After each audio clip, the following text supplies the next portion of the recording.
چوتھی کنجی یا چوتھا سبب جس سے اللہ تعالیٰ کسی بھی بندے پر رزق کے دروازے کھولتے ہیں وہ ہے اللہ تبارک و تعالیٰ کی راہ میں خرچ کرنا.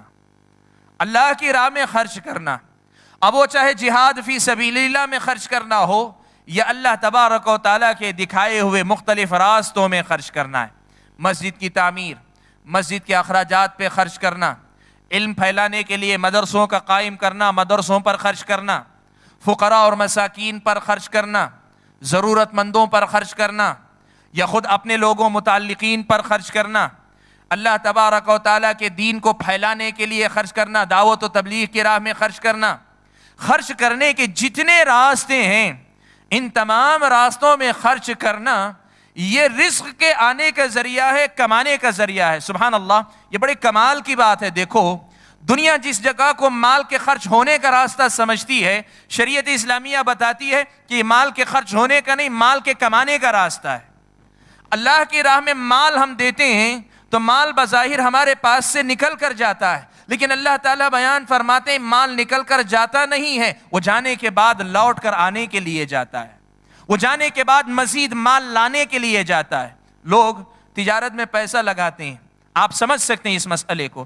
تجارت میں آپ پیسہ لگاتے ہیں، آپ کا کیپٹل ہوتا ہے، اس لیے کہ وہ کیپٹل نفع کو لے کر واپس لوٹ کر آپ کے پاس آتا ہے. اسلامی شریعت مجھ کو اور آپ کو یہ بتاتی ہے اللہ کی راہ میں خرچ کرنا بھی ایک تجارت ہے، اور ویسی ہی تجارت ہے. ہم کیپٹل لگا رہے ہیں، کیپٹل فائدے کے ساتھ لوٹ کر آتا ہے. بھائیو اس سوچ کو عام کرنے کی بہت ضرورت ہے. لوگ یہ سمجھتے ہیں اللہ کی راہ میں مال دیتے ہیں تو مال خرچ ہوتا ہے، مال اللہ تعالیٰ کی راہ میں دیتے ہیں تو مال خرچ ہو جاتا ہے. نہیں، قرآن مجید میں اللہ تعالیٰ نے بیان فرمایا، کہا وَمَا أَنفَقْتُم مِّن شَيْءٍ فَهُوَ يُخْلِفُهُ. تم جو بھی اللہ خرچ کرو گے اللہ تعالیٰ اس کے بدلے میں عطا کرے گا، اس کے بدلے میں عطا کرے گا. حافظ ابن کثیر رحمۃ اللہ علیہ نے اس آیت کی تفسیر کرتے ہوئے لکھا کہ اللہ تعالیٰ نے یہ وعدہ فرمایا ہے، یہ اللہ کا وعدہ ہے، اور ہم تو جانتے ہیں ان اللہ لا یخلف المیعاد، اللہ تعالیٰ اپنے وعدے کی خلاف ورزی نہیں کرتے، یہ ہمارے ایمان کی بنیاد ہے. اب ابن کثیر رحمۃ اللہ علیہ کہتے ہیں اللہ نے یہ وعدہ کیا ہے کہ جو بندہ اللہ کی راہ میں خرچ کرے گا اللہ تبارک و تعالیٰ آخرت میں بھی اس کو بدلہ دیں گے، دنیا میں بھی اللہ تعالیٰ اس کو بدیل کے طور پر آلٹرنیٹ مال اللہ تعالیٰ عطا کریں گے، دوسرے راستے سے اللہ تعالیٰ دیں گے، یا مال اللہ تعالیٰ دوبارہ اسے عطا فرمائیں گے. سبحان اللہ، یہ کتنی سیدھی سی بات ہے. آپ اس مال کی حقیقت کو دیکھیں. فرض کریں میرے اور آپ کے پاس 1000 روپیہ رکھا ہوا ہے، مہینہ بھر مال رکھا ہوا ہے، مہینے بعد وہ 1000 کا 1000 روپیہ ہی رہتا ہے. وہی مال اگر ہم کسی کامیاب تجارت میں لگائیں جس کے بارے میں ہمیں اندازہ ہے کہ یہاں سے نقصان نہیں ہے، یہاں سے فائدہ ہونے والا ہے، وہ مال ہمارے پاس سے نکلتا ہے، اس لیے کہ نکلے بغیر وہ فائدہ لے کر نہیں آ سکتا، وہ نکلتا ہے ہمارے پاس سے، وہ جاتا ہے ہمارے پاس سے، لیکن جانے کے بعد وہی مہینے کے اختتام پہ لوٹ کر آتا ہے تو 1100 روپیہ، وہ 1000 کا 1000 بھی ہے اور ساتھ میں 100 روپیہ زائد اپنے ساتھ لگا کر لایا ہے. آپ اللہ کی راہ میں خرچ کیے جانے والے مال کی حقیقت کو بھی ایسے ہی سمجھیں. جو مال ہم دیتے ہیں یقیناً وہ ہمارے پاس سے نکلتا ہے، وہ نکلتا ہے ہمارے پاس سے، لیکن وہ نکلتا ہے تو واپس جس طرح تجارت میں لگا ہوا مال فائدہ لے کر لوٹتا ہے ویسے ہی یہ مال بھی فائدہ لے کر لوٹتا ہے. یہ بات اللہ تعالیٰ نے بیان فرمائی، وَمَا أَنفَقْتُم مِّن شَيْءٍ فَهُوَ يُخْلِفُهُ. جو بھی تم خرچ کرو گے اللہ تعالیٰ اسے لوٹائیں گے، اس کے بدلے میں اللہ تعالیٰ عطا فرمائیں گے. وَهُوَ خَيْرُ الرَّازِقِينَ، وہ بہتر رزق دینے والے ہیں، اللہ تعالیٰ آپ کو اور مجھ کو عطا فرمائیں گے. بھائیو اس مسئلے کو سمجھو، رزق کی برکت یا رزق کی بڑھوتری یا رزق کے اضافے کے یہ جو راستے ہیں ایک ایمان والا ہی اسے صحیح ڈھنگ سے سمجھ سکتا ہے.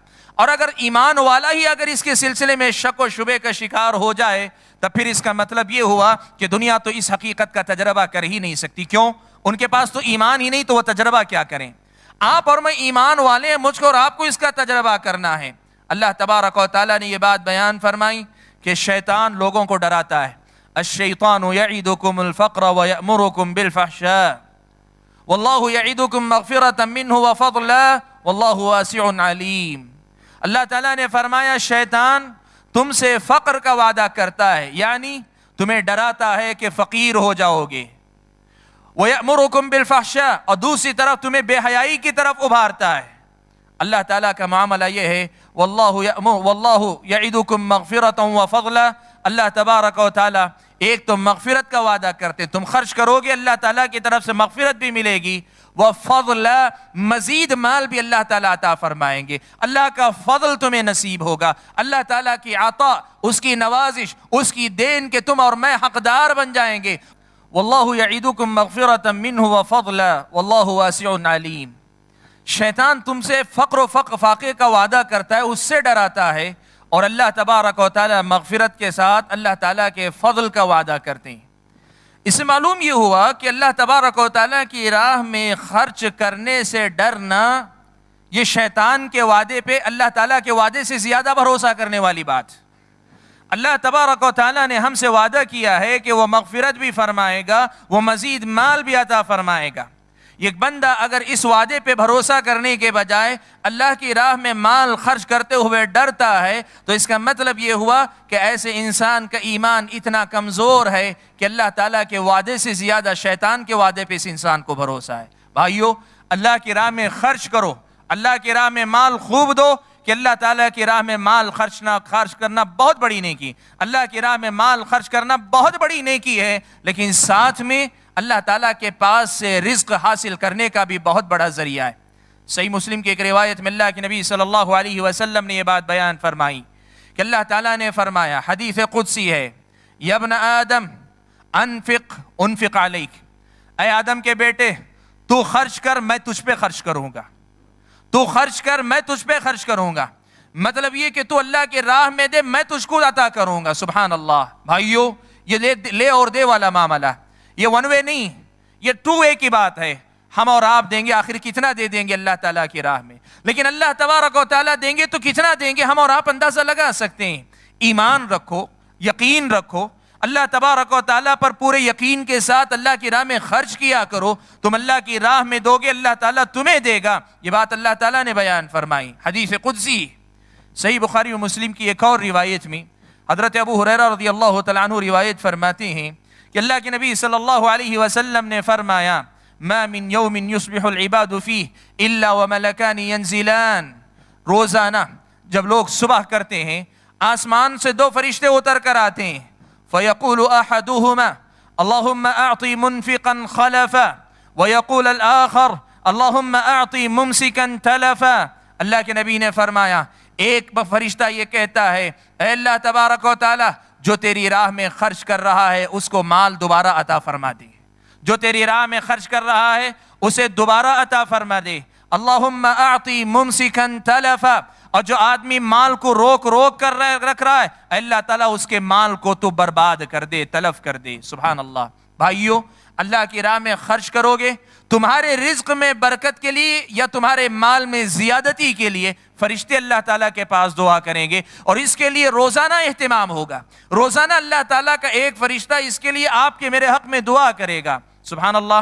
معلوم یہ ہوا کہ رزق حاصل کرنے کا چوتھا راستہ، اللہ تعالیٰ کے پاس سے رزق حاصل کرنے کی چوتھی کنجی یا چوتھی چابی جس سے رزق کے دروازے ہم کھول سکتے ہیں، وہ ہے اللہ تبارک و تعالیٰ کی راہ میں خرچ کرنا۔